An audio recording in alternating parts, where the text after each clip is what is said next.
Good day, here are today's top stories from the Pna Headlines.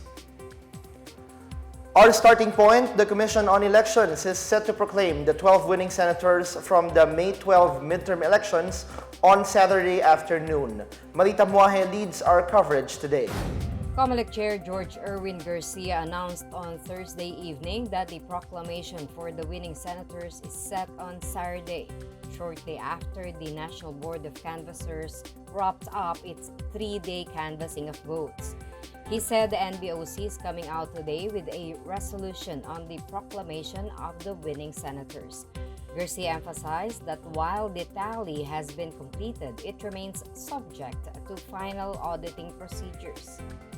Based on the official National Certificate of Canvass, the incoming senators include Senator Bongo with 27.1 million votes, former Senator Bam Aquino with 20.9 million votes, Senator Ronald De La Rosa with 20.7 million votes, ACT CIS Representative Erwin Tulfo with 17.1 million votes, former Senator Francis Pangilinan with 15.3 million votes, Sagip Representative Rodante Marcoleta with 15.2 million votes, former Senator Panfilo Lacson with 15.1 million votes, former Senate President Vicente Soto III with 14.8 million votes, Senator Pia Cayetano with 14.5 million votes, Las Piñas Representative Camille Villar with 13.6 million votes,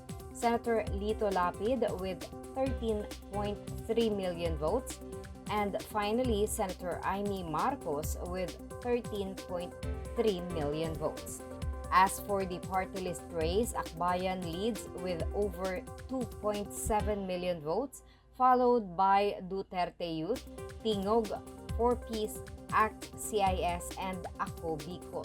Garcia said the distribution and allocation of the seats for party list groups will be announced later.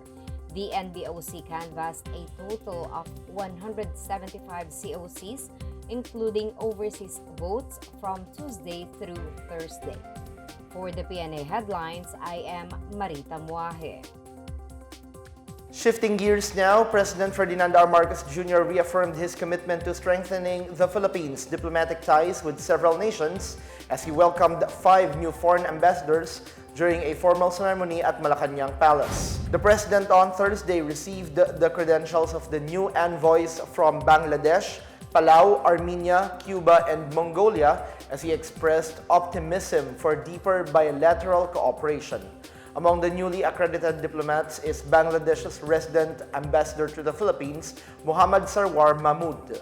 Also presenting their credentials were 4 non-resident ambassadors, Peter Adelbay of Palau, Suren Bagdasarian of Armenia, Yadira Ledesma Hernandez of Cuba, and Engtaivan Dashnyam of Mongolia.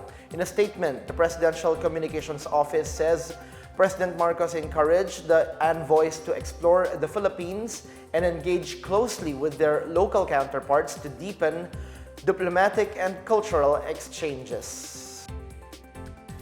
Moving on to other stories, the Department of Transportation has officially terminated its agreement with the contractor responsible for the Common Station project, linking the LRT-1, MRT-3, and MRT-7 lines, citing excessive delays. The DOTr announced on Friday that it has issued a notice of termination against the BF Corporation and Foresight Development and Surveying Company Consortium, which was originally tapped to build the common station. This move comes following President Ferdinand R. Marcos Jr.'s directive to expedite the completion of the project, which has been under construction since 2009. The common station aims to ease commuter travel by seamlessly connecting 3 major rail lines in Metro Manila. Transportation Secretary Vince Dizon emphasized that the lengthy delays have prevented commuters from enjoying the benefits of the common station. He says the government is exploring options to resume the project under the new Government Procurement Act or the Public-Private Partnership Code. Meanwhile, the Department of Agriculture has lifted the maximum suggested retail price or MSRP on pork products following the request of stakeholders to help the industry recover from supply shortages. The lifted price cap, which took effect immediately, affects commonly sold pork cuts set at 380 pesos per kilo for liempo or pork belly, 350 pesos for kasim and pige, and 300 pesos for sabit ulo.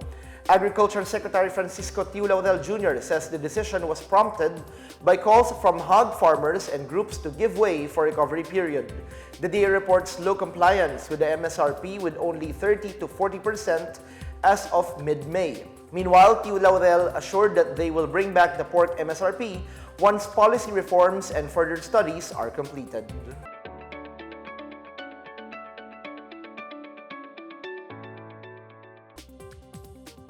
Turning to business, the local stock market extended its decline for the second straight day as investors continued to lock in gains. The Philippine Stock Exchange Index fell by 1.30%, closing at 6,466.86, while the All Shares Index dropped 0.80% to 3,768.44.